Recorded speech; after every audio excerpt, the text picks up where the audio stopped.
হামজা সমিতিদের নিয়ে দেশের মাটিতে সাফের শিরোপা জয়ের স্বপ্ন অধিনায়ক জামাল ভুঁইয়ার। এবছর আরও ভালো পারফরম্যান্স করে একাদশে নিয়মিত জায়গা পাওয়ার লক্ষ্য তার। জামাল বলেছেন, পরিবর্তন করলে জাতীয় দলের জন্য হাই প্রোফাইল কোচ নিয়োগ দেয়া দরকার।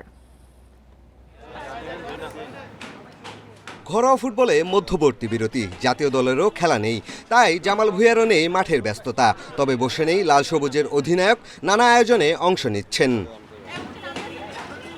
আনুষ্ঠানিক ঘোষণা না এলেও এবছর বাংলাদেশে হতে যাচ্ছে সাব চ্যাম্পিয়নশিপ। ক্যারিয়ারের পরন্ত বেলায় জামালের শিরোপা জেতার স্বপ্ন পূরণের সুযোগ।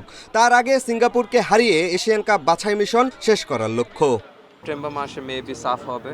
যদি সাফ হয় তাহলে অফকোর্স আমার লক্ষ্য হবে সাফ চ্যাম্পিয়নশিপ, কারণ যে স্কোয়াড যারা আছে এটা অনেক স্ট্রং আমি মনে করি। আমার একটা স্বপ্ন আছে, তার আমি যদি সাফ ট্রফি মানে নিজের হাত থেকে লিফট করে, স্পেশালি ইন বাংলাদেশ, তাহলে one of my dreams will be fulfilled.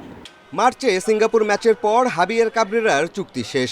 নতুন কোচ নাকি কাবরেরার উপর আস্থা রাখা হবে, সেই সিদ্ধান্ত নেবে বাফুফে। তবে পরিবর্তন করলে হাই প্রোফাইল কোচ দেখতে চান জামাল ভুঁইয়া। যদি নতুন কোচ আসে তাহলে অফকোর্স ম্যাক্সিমাম তো চাই একটা হাই লেভেলের কোচ, কারণ যেই ডাইরেকশন আমরা যাচ্ছি,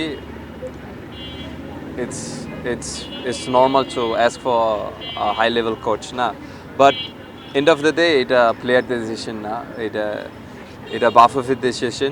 হামজা সমিত্রা আসায় জাতীয় দলের চিত্র বদলেছে, তবে লিগের অবস্থা আগের মতোই। ঘরোয়া ফুটবলের উন্নয়নে গুরুত্ব বাড়ানোর কথা বলেছেন জামাল। ইন্ডিয়া ISL এমন একটা লিগ দরকার বাংলাদেশ। আর একটা প্রপোজাল দিছি, মানে ডিভিশন ওয়াইজ। পিয়াস সাহা, ইন্ডিপেন্ডেন্ট নিউজ, ঢাকা।